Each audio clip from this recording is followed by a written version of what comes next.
Hi guys, இன்றைக்கி நம்ம movie ரிவ்யூவில் how to way of sex இந்த படத்துடைய ரிவ்யூ தான் பார்க்க போகிறோம். இந்த படம் இப்போ அமேசான் பிரைமில் தமிழ் டப்பில் அவைலபிளாக இருக்குது. மறக்காமல் செக் அவுட் பண்ணி பாருங்கள். ஒரு ஸ்வீட் ரொமான்டிக் ட்ராமா மூவியாக அந்த படம் வெளியே வந்திருக்கு. இப்போ இந்த படத்துடைய கதையை பார்த்துடலாம். படத்துடைய ஹீரோயின் ஒரு டீனேஜ் பொண்ணாக இருப்பாங்க. இவங்க ஃப்ரெண்டு 2 பேர், மொத்தம் 3 பேர். இவங்களாம் சேர்ந்து அப்படியே ஜாலியாக ஒரு ட்ரிப் போகிறாங்க. இப்போ 2 பேர்த்துக்கு பாய் ஃப்ரெண்ட் இருப்பாங்க, அவங்களே வந்துடுவாங்க. ஆனால் 3ஆவதாக இருக்கிற நம்ம ஹீரோயினுக்கு பாய் ஃப்ரெண்டே இருக்காது. அவங்க அப்படி இப்படின்ட்டே இருப்பாங்க. நம்ம ஹீரோயினையும் நீ அது மாதிரி வெர்ஜினாக இருந்து என்ன பண்ண போகிற அப்படின்னு சொல்லிட்டு கம்பல் பண்ணுவாங்க. அதுக்கப்புறம் நம்ம ஹீரோயினுக்கு பாய் ஃப்ரெண்டு தேடுவாங்க. ஒரு பாய் ஃப்ரெண்டு கிடச்சிரும்.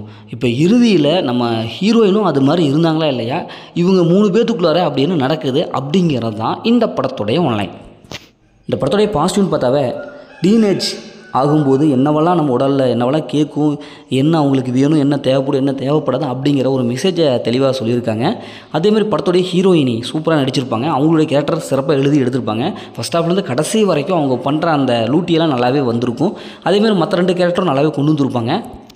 படத்தில் காமெடியெல்லாம் நிறையா வரும். ஃபஸ்ட் ஹாஃபில் காமெடியாக வரும். ஸ்க்ரீன் ப்ளே பொறுத்தவரை காமெடியான ஒரு ஸ்க்ரீன் ப்ளே கொடுத்துருக்காங்க. அந்த காமெடியை ரசிக்க வைக்கிற மாதிரி இருக்கும்.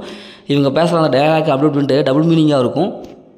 இந்த படத்தோட சினிமோட்டோகிராஃபிக்கு சொல்லி ஆகணும். ரொம்ப கலர்ஃபுல்லாக சூப்பரான ஒரு ஹை குவாலிட்டி மியூசிக் அப்படி கொடுத்துருப்பாங்க. அதேமாதிரி பிஜிஎம் மியூசிக் நல்லாவே கொடுத்துருக்காங்க. இந்த படம் குறிப்பாக அமெரிக்கன் ஸ்டைல் எடுத்திருக்காங்க. ஏன்னா அங்கே இருக்கிற டீனேஜர்ஸ் எல்லாம் என்ன பண்ணுவாங்க, அவங்களே எப்படி பண்ணிகிட்டு இருக்காங்க அப்படிங்கிறத அழகாக காமிச்சிருக்காங்க. இந்த படத்தோடைய மைனஸ்ன்னு பார்த்தாவே பெருசாக ஒன்றுமே இல்லை.